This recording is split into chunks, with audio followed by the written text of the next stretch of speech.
तस्वीर अब आपके सामने होगी, क्योंकि मिसाइल गिरने के बाद इलाके में फैली दहशत की ये तस्वीरें सामने आई हैं। जगह जगह लगी आग की ये तस्वीरें इलाके में लोगों में खौफ, दहशत और साथ ही ईरानी मिसाइल से हुए वार के बाद आग के गोले नजर आए।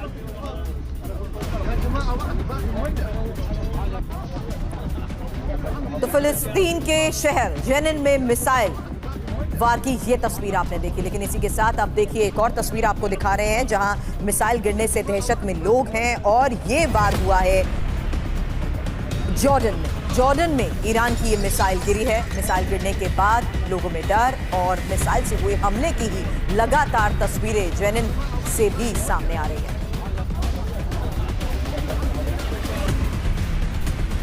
और देखिए इजराइल में गिरी मिसाइल की तस्वीरें सामने आई हैं। बीच सड़क पर ईरान की मिसाइल गिरी है और हमले में किसी के हताहत होने की भी खबर सामने नहीं आई है। तो देखिए ऐसी मिसाइलों की तस्वीरें अभी सामने आ रही हैं। ये एक जॉर्डन की हमने आपको दिखाई थी, ये इजराइल की तस्वीर है। इजराइल में ये बीच सड़क पर मिसाइल गिरी, आग लगी जरूर है इस मिसाइल में, लेकिन ये बताया जा रहा है कि नुकसान नहीं हुआ है, कोई हताहत नहीं हुआ है। ये मिसाइल जो इजराइल में दागी गई थी उसकी तस्वीर।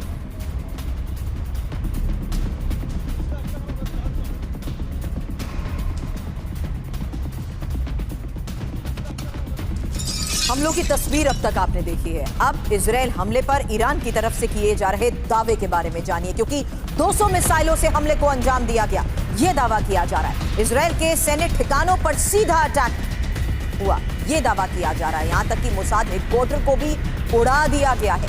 20 से ज्यादा F-35 लड़ाकू विमानों को तबाह करने का ईरान की तरफ से दावा किया जा रहा है।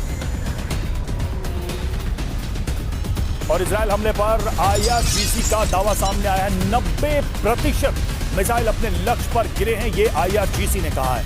इजराइल के कब्जे वाले क्षेत्रों में मिसाइलें दागी गई हैं। हमले में फतह मिसाइल का इस्तेमाल किया गया है, IRGC के ये दावे हैं। और इन मिसाइलों ने अपने 90% टारगेट को सफलतापूर्वक हिट किया है, तबाह किया है, IRGC का दावा। फिलहाल इस बीच तस्वीरें भी सामने आ रही हैं एक एक करके, किस तरह से ये मिसाइलें गिरी हैं और एक के बाद एक तमाम मिसाइलें जमीन को हिट करती हुई नजर आ रही है। तो कम से कम इन तस्वीरों में इन दावों की पुष्टि होती है कि उन्होंने इजराइल की धरती पर नुकसान पहुंचाया है, वो धरती तक पहुंची इजराइल की और इजराइल के शहरों में ये मिसाइलें गिरी है।